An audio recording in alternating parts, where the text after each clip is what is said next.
아멘.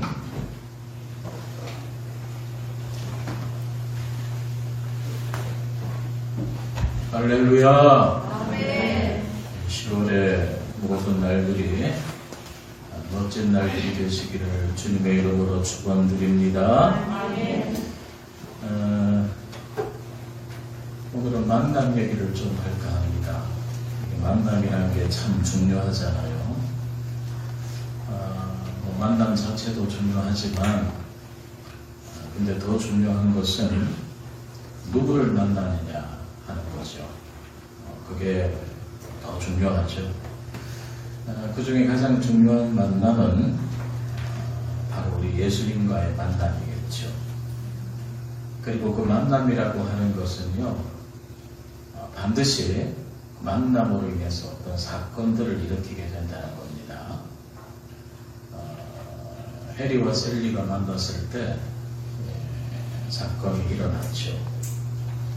또 늘 만년약체이던 우리나라 축구 국가대표가 2002년도에 거스 히딩크 감독을 만났을 때 월드컵 4강에 오르는 그런 사건을 일으켰죠. 아프리카 그 초원에 그 사자가 그 사슴을 만나게 되면 어떻게 될까요? 바로 사건이 일어나겠죠. 아무튼 이렇게 만남이라고 하는 것은 늘 사건을 일으킨다는 겁니다. 그래서 이 삶이라고 하는 것은 이 만남과 이 사건 그리고 충돌의 연속이라는 거죠. 그러나 만남 중에 만남, 이 사건 중에 사건, 가장 위대하고도 충격적인 만남은 이 지치고 또 상하고 또 갈급하고 불쌍한 한 영혼이 하나님을 만나는 사건 아니겠습니까? 천하보다도 귀한 존재인 사람이 제대로 하나님을 만나게 될 때에 천지가 진동하는 그런 대변혁이 일어날 수 있다는 것입니다. 오늘 말씀은요, 정말 만나야 할 사람을 만나게 하시고 또 그 만남을 통해 일하시겠다는 하나님의 계획이 드러나는 바로 그런 말씀이 되겠습니다. 먼저 오늘 본문 창세기 24장 15절을 보면은 말을 마치지 못하여서 비브가가 물 항아리를 어깨에 메고 나오니 그는 아브라함의 동생 나홀의 아내 밀가의 아들 부두엘의 소생이라, 그렇게 기록해 놓고 있습니다. 여기서 우리가 주목할 부분은 말을 마치지 못하여서입니다. 그러니까 이게 무슨 얘기인고 하니 기도가 채 끝나기도 전에 라는 말입니다. 그러니까 하나님의 기도 응답은 즉각적이라는 겁니다. 아니, 말을 마치기도 전에입니다. 도대체 어떻게 기도했길래 기도가 채 끝나기도 전에 바로 응답이 올까요? 그래서 제가 우선 드리고 싶은 말씀은 여러분의 기도에 대한 이해입니다. 기도는요, 기도하는 시간의 길이가 중요한 게 아니라는 겁니다. 어떤 단어와 어떤 문장을 써서 기도하냐, 그런 어휘력의 문제가 아니라는 겁니다. 하나님이 이렇게 응답할 수밖에 없도록 하는 하나님의 마음에 바로 꽂히는 기도가 돼야 우리가 기도할 때 즉각적으로 응답을 받을 수 있다는 말씀을 먼저 드리고 싶습니다. 그렇지 않으면 정작 몇 시간을 열심히 설명하고도 퇴짜를 맞는 그런 외파는 기도가 될 수밖에 없다. 어쩌면 우리는 이런 외파는 기도에 너무 익숙해 있지 않은가 그런 생각을 하게 됩니다. 기도 외로 응답도 없는 그런 공허한 기도의 연속이 아닌가. 설명 하나 안 해도 그냥 몇 마디면은 통과하는 그런 자녀의 기도가 되어야 된단 말이죠. 제대로 설명 안 해도 척하면 알아듣는 그런 자녀의 기도가 될 때에 그 기도 응답은 즉각적인 응답이 될 수 있다는 말씀을 먼저 드리고 갑니다. 자, 다시 본문으로 들어가서 창세기 24장 18절에서 20절 말씀을 보도록 하겠습니다. 우리 한번 보시죠. 제가 읽어드리겠습니다. 그가 가로되 주여 마시소서 하며 급히 그 물 항아리를 손에 내려 마시게 하고 마시우기를 다하고 가로되 당신의 약대도 위하여 물을 길어 그것들로 배불리 마시게 하리이다 하고 급히 물 항아리에 물을 고유에 붓고 다시 기르려고 우물로 달려가서 모든 약대를 위하여 깃는지라 그랬습니다. 제가 18절에서 20절을 읽는 동안 방점을 두고 읽은 단어가 있습니다. 급히라고 하는 단어입니다. 급히 그 물 항아리를 손에 내려 마시게 하고 18절에 있죠. 또 20절에 보면 급히 우물로 달려갔다고 되어 있습니다. 급히 물 항아리에 물을 부여에 붓고 다시 기르려고 우물로 달려가서 누가 이렇게 했죠? 리브가입니다.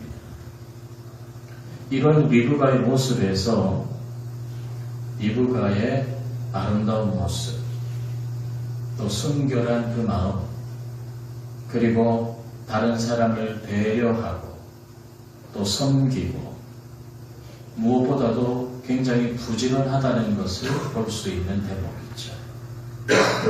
이런 아름다움과 순결함과 배려와 섬김과 부지런함을 모두 갖춘 여인이 바로 누구였다?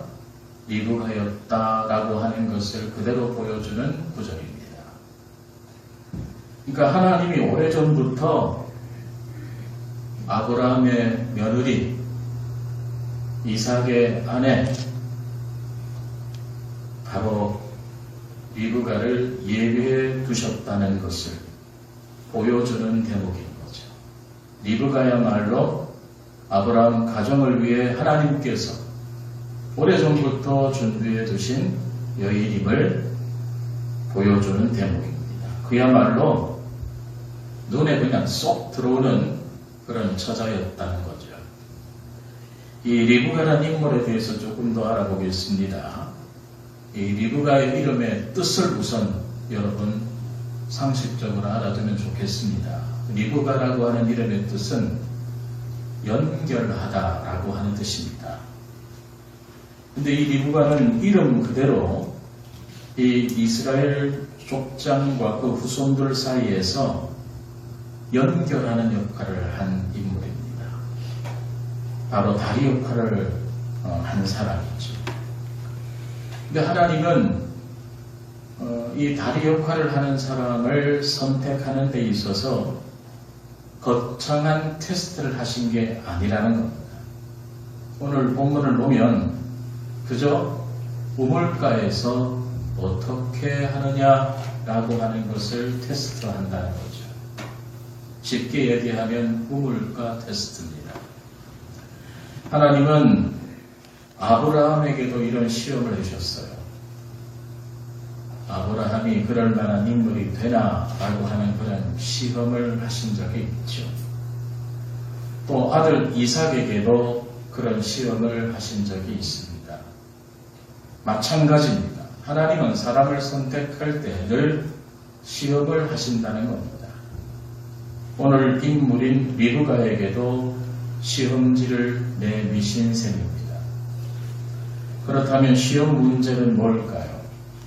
시험 문제는 간단합니다. 물을 주라는 겁니다. 누가 물을 달라 했을 때 물을 주라는 것이 바로 시험 문제입니다. 그러면 시험 장소는요, 우물가였습니다.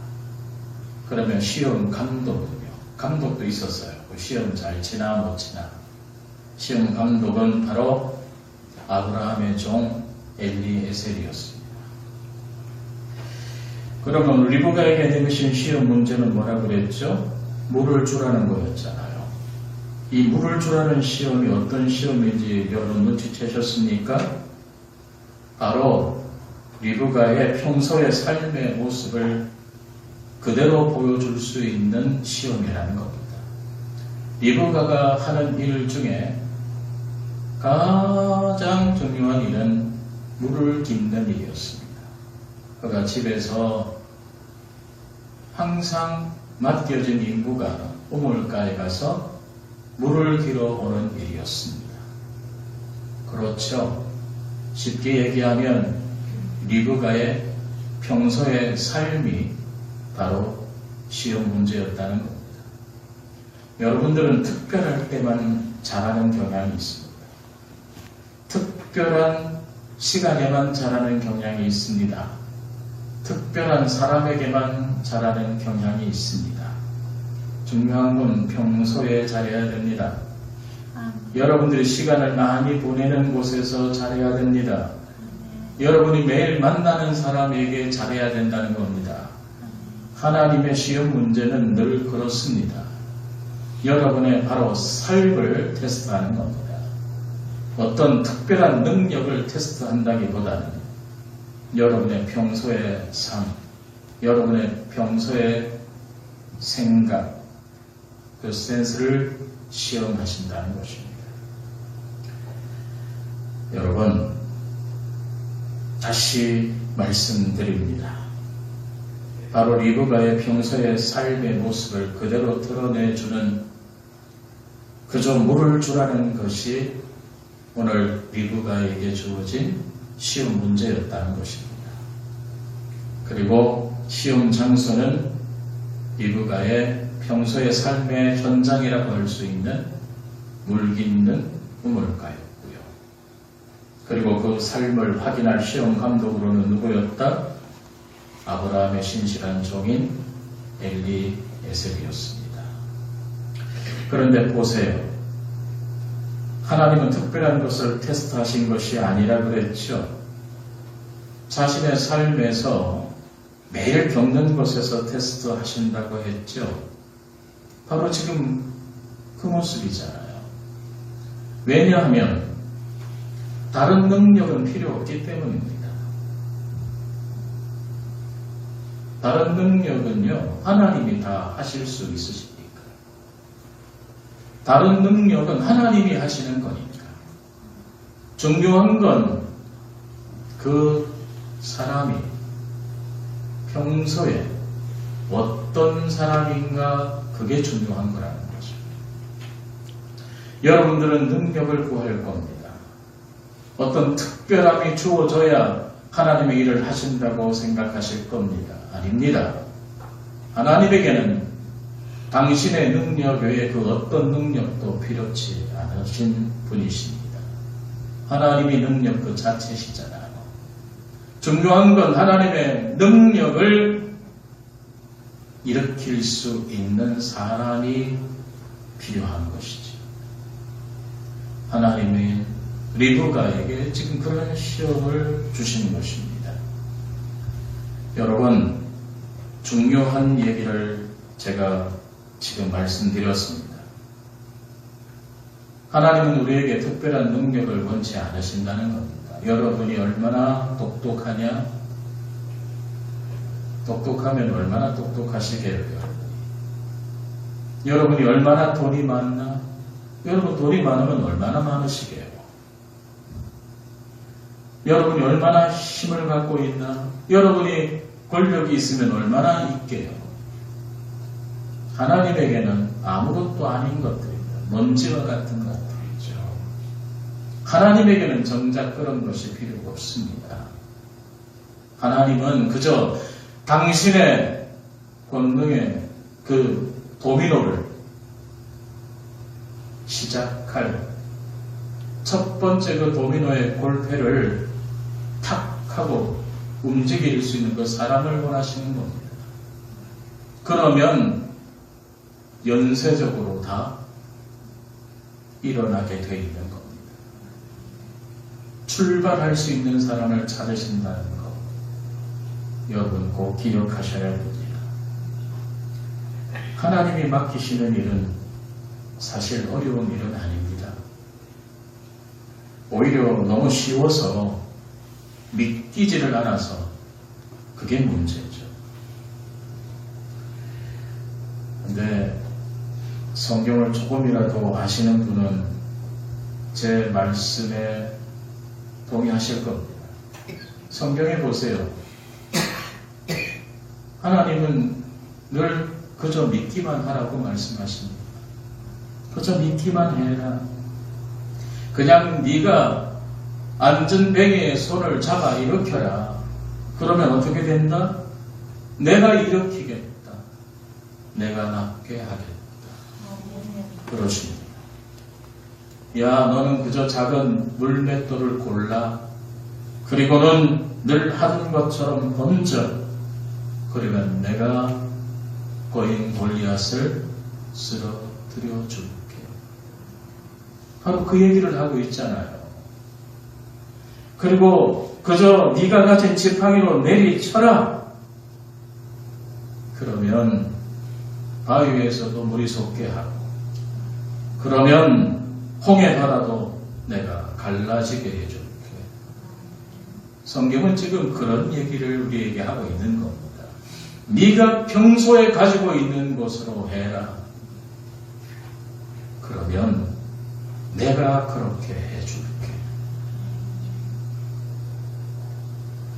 이렇게 매일 삶에서 겪는 것에서 보여주는 우리의 결단이나 고백은요, 하나님을 만나고 움직이는 하나님의 은혜로 향하는 첫 번째 도미노가 된다는 사실입니다.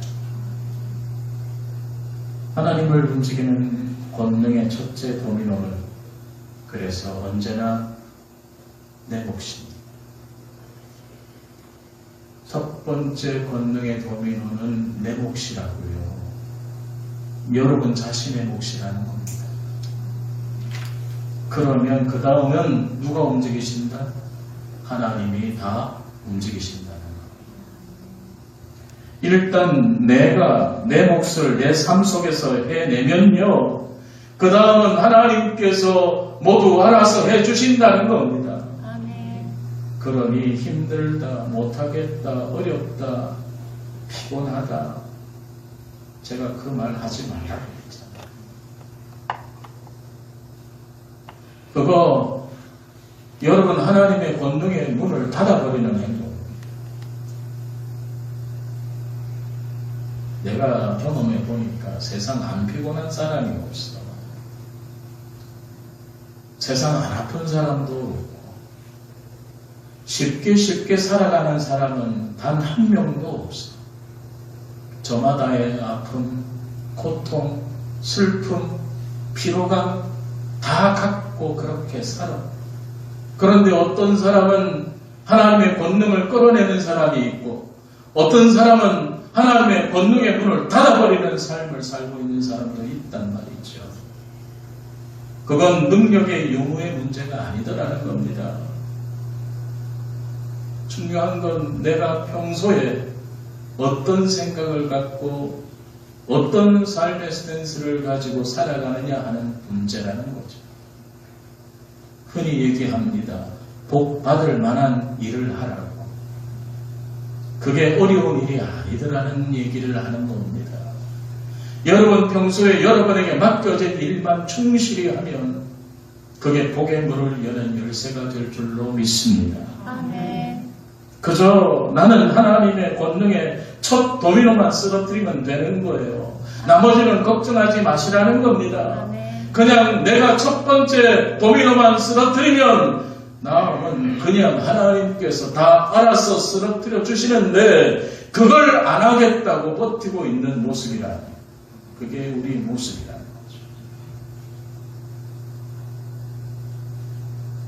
하자면 오늘 제목에도 나와 있지만 하나님은 우리의 평소 실력을 중요하게 여기신다는 겁니다. 신앙생활도 실력이 있어야 해요. 여러분, 사랑도 실력이 있어야 된단 말입니다. 본능에 이끌려서 남녀가 만나는 것은요, 쉬운 일입니다. 예쁘면 끌리고, 잘생기면 끌리고, 돈 많으면 끌리고. 그런데 그 사랑을 끌고 가는 것은 실력이 있어야 된단 말입니다. 실력이 있어야 그 사랑 지킬 수 있는 거예요. 그런데 그 실력이라는 게 갈고 닦아서 생기는 게 아니다라는 거죠. 평소 실력이 있어야 된단 말입니다. 신앙생활도 같아요. 여러분, 하나님 사랑한다? 교회를 사랑한다? 이웃을 사랑한다? 그냥 갑자기 결단 한번 한다고 되어지는 게 아니라는 건 여러분이 아시잖아요. 제가 우리 집사람에게 저것만 좀 고쳐주면 좋겠다 생각하는 거 있을 거고, 저희 집사람도 저한테 목사님이 저것만 좀 고쳐주면 좋겠다 생각하는 거 있을 거예요. 그런데 생각만 하고 끝내야지. 그거 좀 고치라고 얘기하면서 하다 보면 싸움 난단 말이지. 아니, 지도 안 고쳐지면서 남을 어떻게 고치려고 한단 말이야. 응? 여러분은 안 고쳐지잖아, 여러분이. 그런데 어떻게 다른 사람을 고치냔 말이야. 중요한 거는 실력이 있다 없다는요, 상대방을 있는 그대로 받아들이는 거. 내가 그 모습 그대로를 받아들이고 사랑하는 것밖에 없어요. 그랬을 때 변화도 일어나는 거예요.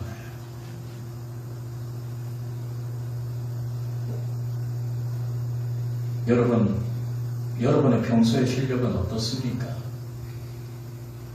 한번 생각해 보셨습니까? 내 사랑의 평소 실력, 내 신앙생활의 평소 실력은 어떤가 생각해 보셨나요? 우리는 하나님으로부터 야, 너 이만하면 됐다, 패스, 합격, 이런 소리 들을만 하십니까? 이제 다시 본문의 얘기를 하겠습니다. 하나님은 어떻게 아브라함의 신실한 종 엘리에셀의 기도를 말이 끝나기도 전에 응답해 주신 것일까? 그 응답의 비밀을 알면 정말 기도할 때, 야, 기도는 이렇게 하는 거구나 하는 그런 마음이 들겠죠. 종의 기도가 어떤 기도였는지 함께 보시겠습니다. 오늘 본문 12절에서 14절까지입니다. 이 본문은 우리 다 같이 함께 읽도록 하겠습니다. 시작. 그가 가로되 우리 주인 아브라함의 하나님 여호와여, 원컨대 오늘날 나로 순적히 만나게 하사 나의 주인 아브라함에게 은혜를 베푸시옵소서. 성중 사람의 딸들이 물길로 나오겠사오니 내가 우물 곁에 섰다가 한 소녀에게 이르기를 청컨대 너는 물 항아리를 기울여 나로 마시게 하라 하리니 그의 대답이 마시라. 내가 당신의 약대에게도 마시우리라 하면 그는 주께서 주의 종 이삭을 위하여 정하신 자라. 이로 인하여 주께서 나의 주인에게 은혜 베푸심을 내가 알겠나이다. 자, 종의 기도는 어떤 기도였죠? 간단하게 제가 정리해 드리죠. 첫 번째로 종의 기도는 자신의 유익을 쫓는 기도 아니었다는 겁니다. 자신을 위한 기도 아니었다는 것. 두 번째로 어떤 기도였죠? 하나님의 언약을 붙잡는 기도였습니다. 세 번째로 하나님의 일하심을 구하는 기도였고요. 네 번째로 구체적으로 구하는 기도였습니다. 구체적으로 추상적인 기도 아니었습니다. 그 다음에 5번째로 종의 기도는 하나님의 은혜를 구하는 기도였습니다. 제가 이거 한 가지 다 사족을 붙이면 오늘 설교 길어지니까 제가 간단하게 이렇게 정리를 해둡니다. 다시 한번 말씀드리죠. 아브라함의 종의 기도, 어떤 기도였죠? 자신의 유익을 줍는 기도 아니었다는 겁니다. 저를 어떻게 해달라는 기도 아니었어요. 그 다음에 하나님의 그 약속, 그 언약을 붙잡는 기도였습니다. 그 다음에 뭐라고 그랬죠? 하나님의 일하심을 구하는 기도였고요. 그 다음은 중언부언하는 기도 아니었습니다. 구체적으로 어떻게 해달라고 구하는 기도였습니다. 그 다음 어떤 기도였죠? 하나님의 은혜를 구하는 기도였습니다. 그리고 이 아브라함의 종 엘리에셀은 참 지혜로운 자였습니다. 본문 21절을 보도록 하겠습니다. 21절 우리 다 같이 읽겠습니다. 그 사람이 그를 묵묵히 주목하며 여호와께서 과연 평탄한 길을 주신 여호를 알고자 하더니 그랬습니다. 여러분 이것만 봐도 보세요. 아브라함의 종 엘리에셀 얼마나 지혜로운가. 덥석 기도 응답이라고 간주하기보다는요, 정말 하나님께서 일하신 것인지를 분간하려고 합니다. 보세요. 그 사람이 그를 묵묵히 주목하며 여호와께서 과연 평탄한 길을 주신 여호를 알고자 하더니 그러잖아요. 그러니까 떠들어대지를 않습니다. 나 응답 받았어. 그렇게 졸랑대지도 않습니다. 조용합니다. 묵묵히요. 그러나 이 조용함은요, 모든 생각과 마음과 감각을 주목해서 보는 저는 가장 적극적인 액션이라고 생각합니다. 떠드는 게 적극적인 액션이 아닙니다. 이게 과연 하나님이 응답해 주신 것인지 조용히 묵묵히 분간해 보려고 하는 이 마음, 저는 이것이야말로 가장 적극적인 액션이라고 생각합니다. 저는 여기에서 바로 말씀 묵상의 힘이 얼마나 대단한가를 깨닫게 됩니다. 신앙이라고 하는 것은요, 가만히 있으면 실력이 쌓아지는 게 아닙니다. 여러분 늘 말씀을 가까이 하셔야 합니다. 그리고 그 말씀이 내게 어떤 깨달음을 주는지를 늘 묵상하셔야 됩니다. 그리고 삶에 적용시키는 과정이 필요합니다. 이거 다 빼먹고 그저 기도하면 응답 안 해주시나 라고만 생각하는 이런 모습이 세상 사람들에게는 그저 천박하게 느껴진다는 것입니다.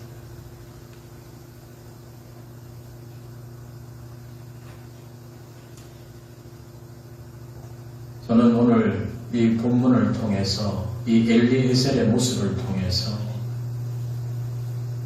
이 묵상이라고 하는 것, 조용히 묵묵히 하나님의 뜻인지 아닌지, 하나님의 응답인지 아닌지를 분간하려고 하는 이 모습이야말로 하나님의 일하심을, 그리고 하나님의 마음을, 하나님의 생각을 헤아리는 가장 적극적인 액션이라는 것을 다시 한번 깨닫게 된다는 것입니다. 이제 마지막적인 27절을 함께 보겠습니다. 27절 같이 봅니다. 시작. 가로되 나의 주인 아브라함의 하나님 여호와를 찬송하나이다. 나의 주인에게 주의 인자와 성실을 끊이지 아니하셨사오며 여호와께서 길에서 나를 인도하사 내 주인의 동생 집에 이르게 하셨나이다 하리라. 아멘. 이 엘리에셀은요, 하나님의 응답이라는 것을 확인하게 됩니다. 조용히 묵묵히 다시금 생각해 보니 이게 정말 자기의 기도에 대해서 하나님께서 응답해 주신 거구나 하는 것을 깨닫게 된 거죠. 이 응답을 확인하자마자 곧바로 엘리에셀에게서 나온 행동을 여러분 주목하셔야 됩니다.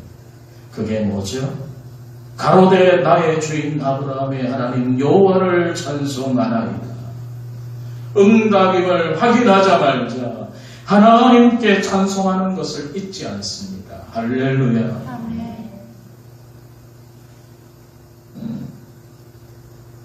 그리고 이 엘리에셀을 관중 참 대단한 건요. 늘 하나님을 찾을 때도 꼭 나의 하나님 이렇게 하면 되는데 그 앞에 뭐 붙입니다. 나의 주인 아브라함의 하나님이다. 하나님을 찬양할 때도 하나님을 찬양합니다. 감사합니다. 이렇게 해야 되는데 나의 주인 아브라함의 하나님을 찬양합니다. 하나님뿐만이 아니라 자기 주인 아브라함에게도 자기는 신실한 종이라는 것을 나타내 보여주는 대목입니다. 아브라함이 이렇게 믿을 만한 종이니까 다른 사람 제쳐두고 자기의 며느리감, 너무나 사랑하는 아들 이삭의 아내감을 구하는 그 막중한 일을 누구에게 맡긴 거예요? 이 엘리에셀에게 맡긴 거예요. 안 봐도 비디오죠. 평소에 아브라함에게 이 엘리에셀이 어떻게 했는가 안 봐도 아시겠죠? 대단한 종이었다는 걸 알 수 있을 겁니다. 능력이 뛰어났다 그런 얘기하는 게 아닙니다. 아브라함이 모든 것을 믿고 맡길 만한 종이었다는 거죠. 아브라함의 눈에도 평소에 이 엘리에셀은 대단한 사람이었다는 거죠. 저는 그런 면에서 오늘 우리에게 시사하는 바가 크다고 생각합니다. 여러분은 하나님만 믿으면 된다고 종종 얘기합니다. 아닙니다. 여러분 우선 눈에 보이는 사람들에게 신의가 있어야 합니다. 옆에 계신 분들, 여러분의 가족에게 믿음을 보내셔야 됩니다. 지금은 당장 그렇지 못하더라도 여러분 가까이 있는 사람들에게 기대를 저버려서는 안 됩니다. 끝까지 기대하고 믿음을 보내주십시오. 그리고 그렇게 했을 때 그 사람도 여러분들에게 믿음을 보여줄 것입니다. 저는 아브라함과 엘리에셀이 단순히 주인과 종의 관계가 아니라 그 이상의 관계였다고 확신합니다. 마치 친구처럼, 마치 형제처럼, 마치 부부처럼.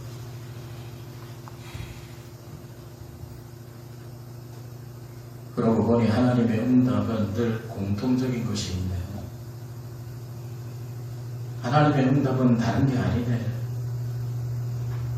하나님의 응답은요, 사랑을 드러내는 응답이고요, 성실함을 드러내는 응답이고요, 인도하심을 받는 응답으로 결국 이러한 것들로 드러난다는 사실을 알게 됩니다. 그래서 하나님의 응답은 늘 언약을 성취하는 데 맞춰져 있고요, 회복시키는 데 맞춰져 있고요, 구원사역에 맞춰져 있다는 것을 오늘 다시금 확인하게 됩니다. 그런데 여러분, 오늘 이 리브가에게 내미셨던 시험지 주님께서 저희에게도 주셨다는 거 알고 계세요? 저희에게도 같은 시험지 하나님이 주신 거예요. 여러분, 그런데 하나님이 우리에게 특별한 삶을 요구하시는 거 아니라 그랬죠. 특별한 사역을 요구하시는 것도 아니고요, 여러분에게 특별한 능력을 요구하시는 것도 아니에요. 리브가를 테스트하신 것처럼 그저 우물물을 필요한 사람에게 길어다 줄 수 있는 주님의 복음의 생수를 늘 마르지 않는 우물에서 퍼다 줄 수 있는 그런 평범한 삶을 요구하신다는 겁니다. 여러분의 삶에서 하나님은 테스트하십니다. 내가 내 남편에게 따뜻한 밥 한 그릇 지어서 여보 이거 드세요 하는 그걸 시험하시는 거예요. 내가 내 아내에게 여보 오늘도 수고했어 하고 따뜻한 말 한마디 해주는 거 그거 시험 문제예요.